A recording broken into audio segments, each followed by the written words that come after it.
Olha só, em evento no Instituto Butantan, em São Paulo, o presidente Lula disse não querer briga com Donald Trump, mas também destacou as raízes do povo nordestino. O Matheus Dias está ao vivo conosco, vai trazer mais detalhes dessa declaração do presidente da República. Matheus, seja bem-vindo ao nosso 3 em 1, boa tarde.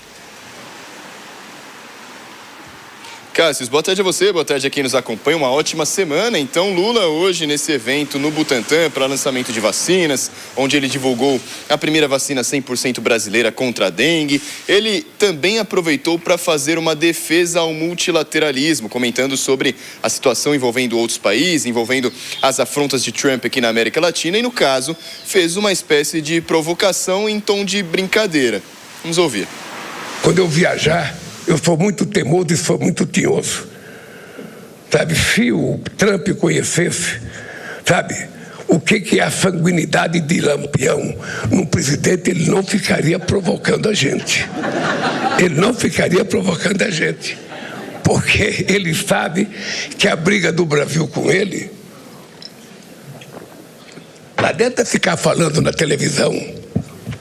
Eu tenho o maior navio de guerra, eu tenho, sabe, o maior submarino do mundo, eu tenho um avião, um navio que é 100 vezes mais importante que da sua. Eu não quero briga com ele, eu sou doido. Vai que eu brigue e eu ganho, o que eu vou fazer? É que eu brigo, o que eu vou fazer?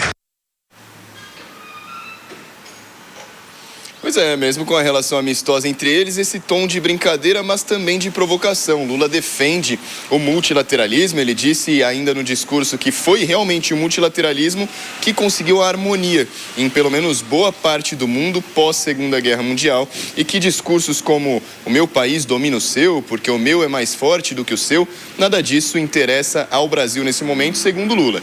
Ele disse então que ligou para Trump no dia 26 de janeiro, como era já de conhecimento de todos, marcou um encontro para março e que nesse encontro ele vai debater todas essas situações. Claro, o Brasil, Lula, tem manifestado interesse em ampliar parceria nas áreas de repressão à lavagem de dinheiro, do crime organizado e também compartilhar informações entre os países, fazer esse intercâmbio de informações para tratar o crime organizado, bloqueio de contas no exterior do crime organizado, e Trump se interessou por esses assuntos, mas claro que esse encontro em março também vai ser para tratar do tarifaço ainda, alguns produtos que o mantém aqui no Brasil, né, Cássio? No caso, um tom amistoso, mas também de uma certa cobrança, né?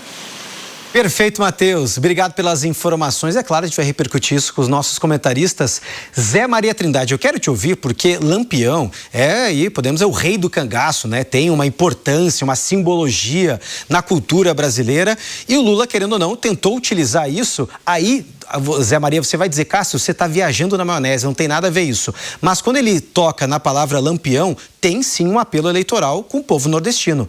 Você acredita que o Lula fez esse aceno ou não? Foi mais um recado direto para Trump, nesse tom mais amistoso, já vislumbrando essa visita que ele vai fazer à Casa Branca no mês de março? E essa piada é antiga, né? Tipo, o Brasil entrar em guerra contra os Estados Unidos, tá? Se perder, os Estados Unidos vêm aqui e administram o Brasil e tal, mas se o Brasil ganhar, a coisa complica. Como o Brasil vai administrar os Estados Unidos, né? É uma piada antiga. Sobre a sanguinidade com o Lampião, é verdade que o Lampião, erroneamente, muito erroneamente, é colocado como herói em algumas regiões do país. Na verdade, o Lampião era um facínora, bandido, que matava, né, que estuprava e que fazia absurdos. Então, assim, é preciso tirar da ideia do brasileiro de que Lampião era um herói. Não era nem anti-herói. Lampião era um fora da lei. Lampião lutava contra o estabelecido. E não era nada pela independência do Brasil ou independência do Nordeste, não. Era para roubar e saquear. Eu já li descrições de pessoas sérias mostrando a vida, o dia a dia do Lampião, e desculpe se ofendir algumas crenças de alguém que possa considerar Lampião como herói. Mas ele quis, na verdade, fazer esse agrado, ele tem esse jeito de falar, né? E digamos que isso é eficiente, isso funciona, né? Mas a gente deve, aqui na nossa responsabilidade, de mostrar que o Lampião não era herói, nunca foi. Ô, Vitor, quero te ouvir também em relação a essa declaração do presidente Lula. É claro, pelo tom que o Matheus Dias trouxe, foi um pouco mais irônico do que uma própria crítica, mas também a gente não sabe como é que Trump pode interpretar essas mensagens feitas pelo presidente Lula. Eu tenho a impressão que o Trump não conhece o Lampião. Mas esse tipo de declaração do Lula tem me gerado, né, uma certa preocupação com a campanha e com os 4 anos, caso ele vença, né? Cada vez mais ele tem ido por esse tipo de território, digamos assim, esquisito, né? Vamos puxar as declarações sobre a jabuticaba, que ficou tão famosa, sobre o ovo de ema, que ficou tão famosa. Então, tem me preocupado a forma como ele se comunica mesmo. Ao que tudo indica, as relações entre Brasil e Estados Unidos, apesar de terem sido estremecidas no âmbito, né, do inquérito do Bolsonaro, que é o inquérito do golpe, agora parecem estar caminhando, né, para uma solução pacífica, para mitigar, né, o atrito que surgiu. Ao que tudo indica, né, a disposição da missão diplomática informal que Eduardo conduziu lá arrefeceu. A facção que suportou ali de alguma forma também perdeu força, deu um Departamento de Estado, o próprio Rubio não deu mais tanta importância, agora que os dois países caminham para um futuro pacífico, digamos assim, né? Voltar às boas interações de sempre.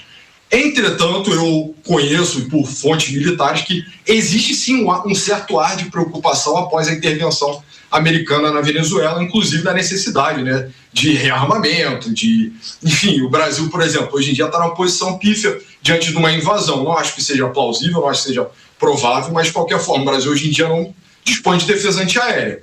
Então, se alguém, por acaso, desejasse pegar um jato, atravessar o continente sul-americano até Brasília e sequestrar o Lula, ou coisa parecida, isso seria plenamente possível na perspectiva operacional militar. Então, eu acho natural a preocupação do Lula, mas me preocupa a forma como ele está se comunicando ultimamente. Um homem de 80 anos já, né?